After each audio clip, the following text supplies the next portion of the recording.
ధన్యవాదాలు తెలుపుకుంటున్నాం. అంగన్వాడీ కార్మికుల ఐక్యత, అంగన్వాడీ కార్మికుల ఐక్యత, అంగన్వాడీ వర్కర్ని ప్రభుత్వ ఉద్యోగులుగా, అంగన్వాడీ వర్కర్ని ప్రభుత్వ ఉద్యోగులుగా, అంగన్వాడీ వర్కర్లకు కనీస వేతనం, అంగన్వాడీ వర్కర్లకు కనీస వేతనం, అంగన్వాడీ వర్కర్లకు కనీస వేతనం, అంగన్వాడీ సెంటర్లకు వేసవి సెలవులు, అంగన్వాడీ సెంటర్లకు వేసవి సెలవులు, అంగన్వాడీ ఇప్పుడు జరుగుతున్న బడ్జెట్ లో అంగన్వాడీ వర్కర్లకు జీతాలు, ఈ బడ్జెట్ సమావేశంలో అంగన్వాడీ వర్కర్లకు జీతాలు.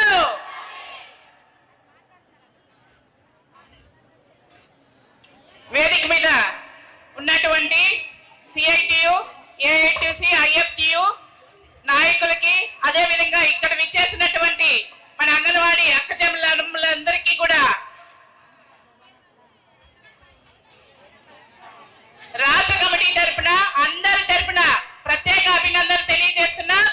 ముఖ్యంగా ఈ రోజు మనందరం ఇక్కడికి ఎందుకు వచ్చా? కడుపు మండి వచ్చా, అవునా కాదా?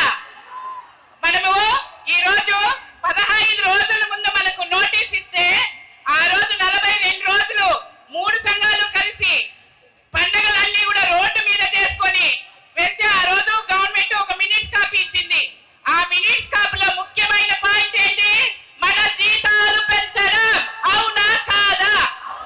జూలైలో పెంచుతామని చెప్పి ఈ రోజు ఈ జూలై వస్తా ఉన్నా కూడా మనకి జీతాలు పెంచలేదు.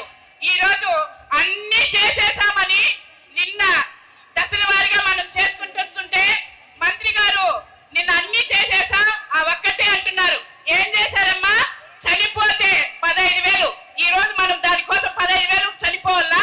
ఈ రోజు మంత్రులందరూ ఒక టీ ఖర్చు లేదు మనకి ఇచ్చే 15,000. ఆ రోజు 20,000 ఇస్తామని 15,000 చేశారు. ఆ తర్వాత మన గ్రాడ్యుయేట్ ఇచ్చారు. మన మంత్రి గారికి గ్రాడ్యుయేట్కి రిటైర్మెంట్ బెనిఫిట్ కి తేడా తెలియదు. ఈ రోజు జీవి ఇచ్చారు. నిన్నంతా మన వాట్సాప్ లో పెట్టాం. దాంట్లో 1,00,000 రూపాయలే ఉంది. 1,20,000 1,20,000 అంటున్నారు. ఆ తర్వాత మనకు కార్మిక దిట్లు కనుక్కోమని చెప్తున్నారు. మీరు చెప్పింది ఏంటి? గ్రాడ్యుయేటీ ఏదైతే చట్ట ప్రకారం ఉందో దాన్ని అమలు చేసేంత వరకు మేము వదిలిపెట్టమని ఆ రోజు తెలియజేశాం. అదేవిధంగా మనకి ఇంకేమిచ్చారు? సెల్ ఫోన్లు. సెల్ ఫోన్ల వల్ల మనకి ఏమైనా ఉపయోగమా? ఏమీ లేదు. సెల్ ఫోన్లు వాళ్ళు పనులు చేయడానికి ఇచ్చారు. ఈ రోజు మన కుటుంబం జరగాలంటే జీతం పెరగాల. ధరలు పెరిగినాయి. 11,500తో ఎవరికి మన కుటుంబాలు జరపడానికి సరిపోతుందా? ఈ రోజు కాన్వెంట్ లో మనకు ఫీజులు ఎంత ఉంది, కరెంటు బిల్లులు ఎంత ఉంది, ఇంటి బాడుగలు ఎంత ఉంది. ఈ రోజు మన వర్కర్లు అందరూ కూడా మన జీతాన్ని వాళ్ళు జీతం వేసేంత వరకు కూరగాయల బిల్లులకు, ఇంటి అద్దెలకు ఖర్చు పెడుతున్నారు. ఆ తర్వాత వస్తే తీసుకుంటున్నారు, అవునా కాదా?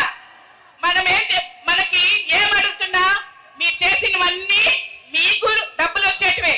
ఏదో ఒక బడ్జెట్ పెట్టి దాంట్లో 100 రూపాయలు ఫోన్ కొంటే 200 రాసుకొని మాకు ఇచ్చారు.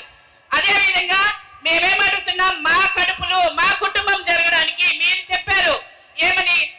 ఫుల్ టైం వర్కర్లుగా మనం చేస్తున్నాం. కానీ మనకి ఫుల్ టైం జీతం ఇస్తున్నారా? గౌరవ వేతనం ఇస్తున్నారు.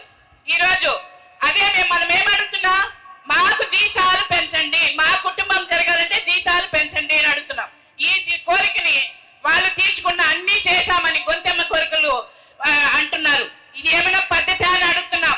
ఈ రోజు మహిళలు రోడ్డు మీదకి వచ్చారంటే దానికి కారణం ఎవరు? ఈ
నరసింహరావు గారు